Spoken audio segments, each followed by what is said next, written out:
అనేటువంటిది కాలమే నిర్ణయించాలి. రైట్. మనతోటి కాకుమాన్ రాజశేఖర్ గారు ఉన్నారు, వైఎస్ఆర్ కాంగ్రెస్ పార్టీ సీనియర్ నాయకులు. రాజశేఖర్ గారు, గుడ్ మార్నింగ్ అండి.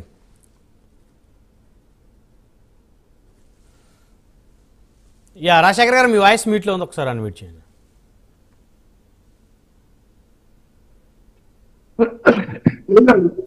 వినిపిస్తుంది రాజశేఖర్ గారు. సో చంద్రబాబు గారి ఢిల్లీ టూర్ల మీద అందరికి హై ఎక్స్పెక్టేషన్స్ ఉన్నాయి. అయితే వైఎస్ఆర్ కాంగ్రెస్ పార్టీకి ఏ మేరకు ఎక్స్పెక్టేషన్స్ ఉన్నాయి? Good morning sir. ప్యానల్ లో ఉన్నటువంటి ఇతర ప్రజలందరికీ కూడా నమస్కారాలు.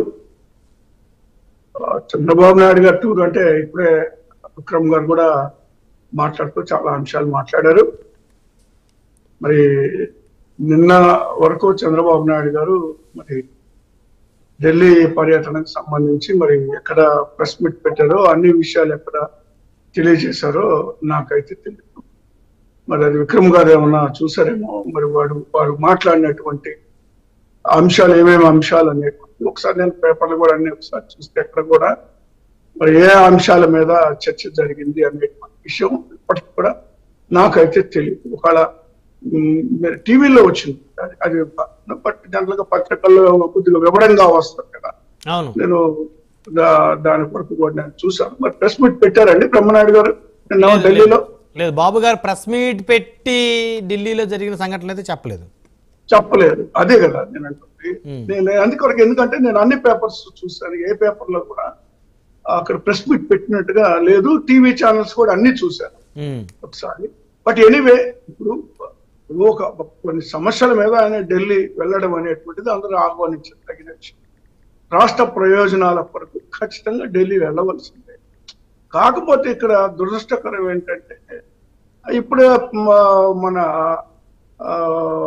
మిత్రులు మాట్లాడిన విధంగా జగన్మోహన్ రెడ్డి గారు ప్రెస్ మీట్ పెట్టలేదు. లేకపోతే ప్రతిదానికి ప్రెస్ మీట్ పెట్టాలా, లేదా ఏదో పబ్లిసిటీ తెచ్చుకోవాలా, లేదా ఏదో సాధిస్తున్నట్టుగా మనం ఏదో ప్రజలకి బిల్డప్ ఇవ్వాలా, లేదా పోస్టప్ చేయాలా అని అనుకునేటువంటి విధానం, లేదా ఒక చీప్ పబ్లిసిటీ కూడా పోయేటువంటి వ్యక్తిగా జగన్మోహన్ రెడ్డి గత మొదటి నుంచి. ఎందుకంటే ఇప్పుడు ఆ అంశాలని పత్రికల ద్వారా ప్రజలకు ఏదో ఒక తెలియజేస్తా ఉన్నారు. అయితే ఇప్పుడు ఆ అంశం అది కూడా జరగనటువంటి పరిస్థితులు నిన్న కనబడింది. అంటే ఇప్పుడు ఆ రోజు జగన్మోహన్ రెడ్డి గారు మరి వెళ్ళి కలిస్తే కేసుల కోసం వెళ్ళారు, అది వెళ్ళారు అని మాట్లాడారు. మరి ఈ రోజు కూడా చంద్రబాబు నాయుడు గారు కేసుల కోసమే ఢిల్లీ వెళ్ళారు అని ఎందుకు అనకూడదు? ఖచ్చితంగా అనొచ్చు. ఎందుకంటే నేను ఎందుకు వెళ్ళానని ఆయన ఏం చెప్పలేదు కదా. అలాగే నేను ఇంకోటి ఏంటంటే, మన రాష్ట్రానికి సంబంధించినటువంటి అనేక అంశాలు ఉన్నాయి. ఇలా విభజన హామీలు ఇంతవరకు నెరవేరని పరిస్థితులు ఉన్నాయి. ఇదే కాంబినేషన్ తో బీజేపీ, జనసేన, తెలుగుదేశం, 3 పార్టీలు గతంలో 14 నుంచి 19 దాకా కూడా అధికారంలో ఉన్నారు. ఆ రోజు ఇదే అంశాలు ఉన్నాయి, ఇదే సమస్యలు ఉన్నాయి, ఇదే నిధుల కొరత ఉంది, ఇదే పరిస్థితి ఆ రోజు కూడా రాష్ట్రంలో ఉంది. కానీ సాధించుకోలేకపోయారు, సాధించి తీసుకురాలేకపోయారు గత 14 నుంచి 19 దాకా.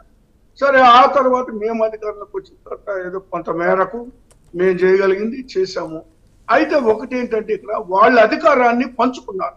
తెలుగుదేశం 14 నుంచి 19 దాకా కూడా ఇప్పుడైనా సరే ఎలాగా కేంద్ర మంత్రులుగా మరి తెలుగుదేశం పార్టీ వాళ్ళు అక్కడ కేంద్ర మంత్రులుగా ఉండడం, బీజేపీ వాళ్ళు రాష్ట్రంలో మంత్రులుగా ఉండడం, ఈ యొక్క అంశం గతంలో జరిగింది, మళ్ళీ ఇప్పుడు జరిగింది. అయితే నేనేమంటానంటే సంతోషం. ఇప్పుడు వాళ్ళ అవసరత, వాళ్ళ యొక్క మద్దతుతో ఈ రోజు కేంద్రంలో మరి నిలబడి ఉంది ప్రభుత్వం అనేటువంటిది కూడా వాస్తవము. మాతోటి ఏం 19 నుంచి 24 వరకు మా మద్దతుతోటి ఏమి కూడా అధికారంలోకి కేంద్ర ప్రభుత్వం లేదు. అయినప్పటికీ కూడా మేము అనేక అంశాలని తీసుకొస్తా ఉన్నాం. వాటన్నిటికన్నా నేను ఇప్పుడే కోరుకుంటున్నా, మరొక అవకాశం వచ్చిందండి ఈ పార్టీకి, తెలుగుదేశానికి మరొక అవకాశం వచ్చింది.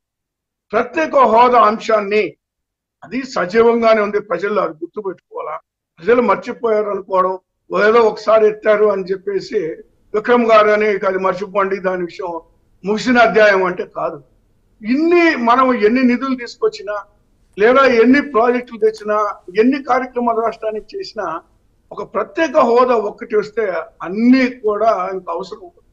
దాంతోనే మనం ప్రతి ఒక్కటి సాధించుకోగలుగుతాం.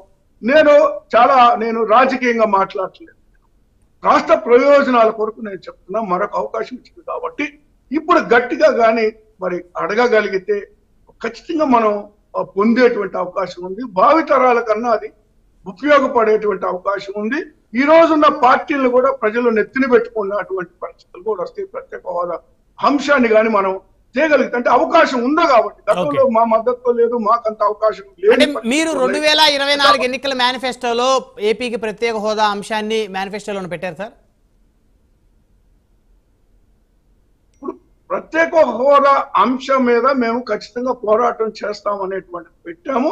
ప్రత్యేక హోదా అంశాన్ని మేము దాని ప్రతి సమావేశంలో మా ఆనాటి ముఖ్యమంత్రి గారు జగన్మోహన్ రెడ్డి గారు అంశాన్ని తీసుకెళ్తానే ఉన్నారు.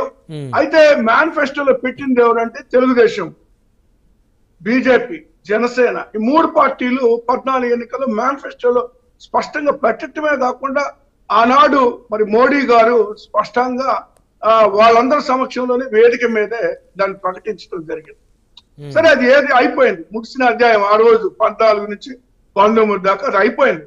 కానీ ఇప్పుడు మరొక ఒక గోల్డెన్ ఆపర్చునిటీ వచ్చింది. ఇప్పుడు మనకి వచ్చింది కాబట్టి ఒక పార్టీలకు అతీతంగా, రాజకీయాలకు అతీతంగా కూడా నేను మాట్లాడదలుచుకున్నాను.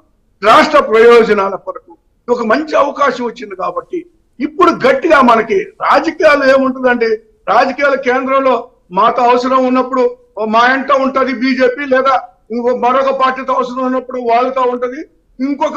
అల్టిమేట్ గా ఏంటంటే కేంద్రంలో బీజేపీ ప్రధానం. బీజేపీ గతంలో మీ వెంట ఉందా 2019 నుంచి 24 మధ్యలో? మేమే కలిసి పోటీ చేయాలా, మా మద్దతు కోరింది ఆనాడు. కొన్ని అంశాల వారీగా మేము మద్దతు ఇవ్వడం జరిగింది. కాకపోతే ఇప్పుడు అలా కాదు కదా, ఇప్పుడు కలిసి పోటీ చేశారు కదా బ్రహ్మనాయుడు గారు. కలిసి పోటీ ఆ రోజు 14, 19 దాకా అలాగే ఉన్నారు. మరి ఇప్పుడు 24 నుంచి కూడా 29 కూడా ఇదే పరిస్థితి ఉంది కదా. కాబట్టి నేనేమంటానంటే రాజకీయాలు పక్కన పెడదాం, మనం ప్రత్యేక హోదా అంశం భావి తరాలు దృష్టిలో పెట్టుకుని ఆ అంశాన్ని మరొకసారి కానీ మనం లేవనెత్తగలిగితే, అది సాధించుకొస్తే ఖచ్చితంగా ప్రజలు వాళ్ళని ఆశీర్వదిస్తారు సార్. ప్రజలు మేలు జరిగితే ఖచ్చితంగా ఆశీర్వదిస్తారు. ఇప్పుడు దానితోటి మళ్ళీ మనకి ఇక్కడ ప్రత్యేక హోదాతోటి ఇప్పుడు ఈ ట్రెండింగ్ ప్రాజెక్టులకు సంబంధించినటువంటి నిధులు రావాల్సి ఉంది. లేదా విశాఖ స్టీల్ ప్లాంట్ చూడండి, ఇంకా తేలని పరిస్థితుల్లో విశాఖ స్టీల్ ప్లాంట్ ప్రైవేటీకరణ అవుతుంది అనేటువంటి దాని మీద వాళ్ళు ఇంకా ఆందోళన చెందుతా ఉన్నారు. కొన్ని రైల్వే జోన్ విషయం అయితేమి, మరి లేదా స్టీల్ ప్లాంట్ల విషయం అయితేమి, లేదా పోలవరానికి నిధులకు సంబంధించి RR ప్యాకేజీల గురించి అయితేమి, మరి వెనుకబడిన జిల్లాలు 7 జిల్లాలు ఉన్నాయి, వాటికి నిధుల విషయం అయితే అనేక అంశాలు ఉన్నాయి.